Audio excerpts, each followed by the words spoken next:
আপনাদের আমি বলেছি আজকেই পোস্টমর্টেম রিপোর্ট হবে, ডিএনএ রিপোর্ট, এটা একটা প্রক্রিয়া থাকে। আমরা আশা করছি আগামী 5 দিনের মধ্যে পেয়ে যাব। ডিএনএ স্যাম্পল কালেকশন করা হয়ে গেছে, অলরেডি 12-13 জনের 161 স্টেটমেন্ট নেওয়া হয়েছে। আমরা আশা করছি 7 দিনের মধ্যে বিচার কাজ শুরু হবে। এবং আপনারা জানেন অতীতে বিচার কাজ শুরু হয়ে দ্রুত 7-8 দিনের মধ্যে বিচার কাজ শেষ হওয়ার, ধর্ষণের মামলার 7-8 দিনের মধ্যে বিচার কাজ শেষ হওয়ার নজির আছে অব্যাহত শুনানির মাধ্যমে। 7 দিনের মধ্যে ইনশাআল্লাহ যদি আমরা বিচার কাজ শুরু করতে পারি, আমাদের বিচারক ওনারা সর্বোচ্চ দ্রুততার সাথে ন্যায় বিচার নিশ্চিত করেই বিচার করতে পারবেন। কারণ এখানে এত পারিপার্শ্বিক, এত সাক্ষ্য রয়েছে, ডিএনএ টেস্ট পাওয়া যাবে, তারপর পোস্টমর্টেম রিপোর্ট পাওয়া যাবে।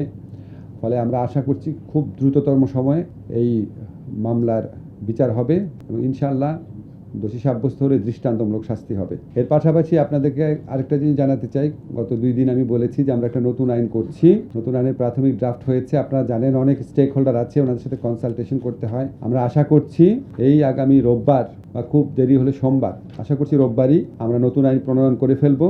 নতুন আইনের বিধানগুলো সম্পর্কে আপনাদের বলেছি, সেটার সাথে একটা জিনিস শুধু অ্যাড করতে চাই। নারী ও শিশু নির্যাতন দমন আইনের অধীনে শুধুমাত্র শিশু ধর্ষণ ও বলাৎকারের ঘটনাগুলো দ্রুত উপযুক্ত বিচার নিশ্চিত করার জন্য আমরা স্পেশাল ট্রাইব্যুনাল গঠন করতে যাচ্ছি। ওই স্পেশাল ট্রাইব্যুনাল গঠনের বিধান থাকবে, যেই স্পেশাল ট্রাইব্যুনাল কাজ হবে শুধুমাত্র শিশু ধর্ষণ আর বলাৎকারের ঘটনার বিচার করা, যাতে এটা দ্রুত করা যায়, যাতে এখানে সর্বোচ্চ রাষ্ট্রের মনোযোগ দেওয়া যায়। এটা ছাড়া আপনাদের একটা বলার কিছু নাই। ধর্ষণ ব্যক্তি পর্যায়ের একটা অপরাধ ঘটনা, কিন্তু এটা নিয়ে রাষ্ট্রের দায়িত্ব আছে। আমি আপনাদেরকে নিশ্চিত করতে চাই যে এখানে আমাদের বিন্দু মাত্র অবহেলা নাই।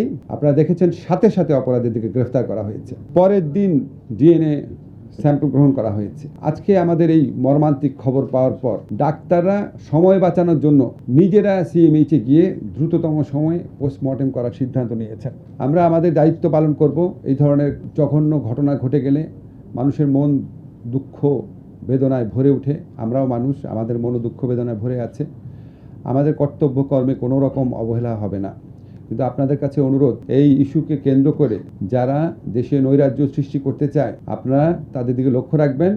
আমরা এই ইস্যুকে কেন্দ্র করে কোনো নৈরাজ্যকে আমরা বরদাস্ত করব না। আমাদের যদি কোনো ভুল ত্রুটি থাকে স্পেসিফিক্যালি বলবেন, অবশ্যই আমরা সেই ভুল ত্রুটির রেসপন্ড করব, জবাবদিহিতা নিশ্চিত করব। কিন্তু আপনাদেরকে আমরা নিশ্চিত করতে চাই এখন পর্যন্ত অন্তত এই ক্ষেত্রে আমাদের কোনো ভুল নাই এবং ইনশাআল্লাহ আমরা চেষ্টা করব ভবিষ্যতে ভুল হলে ভুল কারেক্ট করার জন্য।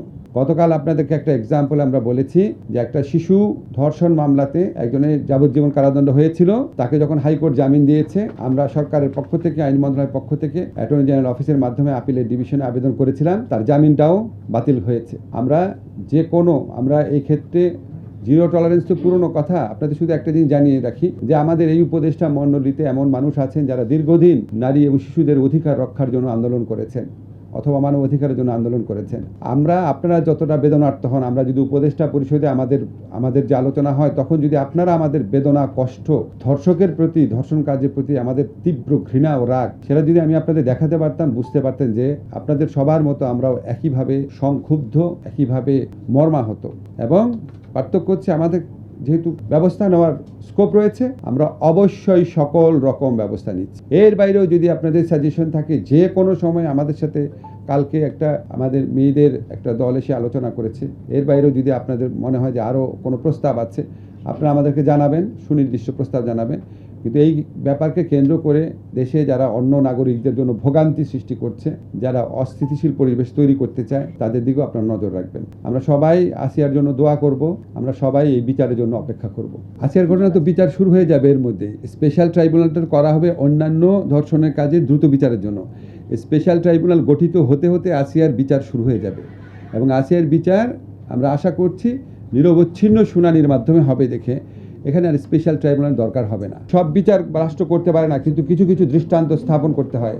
এখানে যে বর্বরতা, যে নির্মমতা, যে পাশবিকতা হয়েছে, এটা শুধু আসিয়ার বিচার না, এটা হচ্ছে আসিয়ার মতো পোটেনশিয়াল যারা ভিকটিম হবে, যারা অতীতে ভিকটিম হয়েছে, তাদের সবার জন্য এটা একটা রক্ষা কবচ হিসেবে কাজ করে। একটা সমাজে একটা মেসেজ দিতে হয় মাঝে মাঝে যে রাষ্ট্র এগুলি জিনিস কোনোভাবেই ক্ষমা করবে না।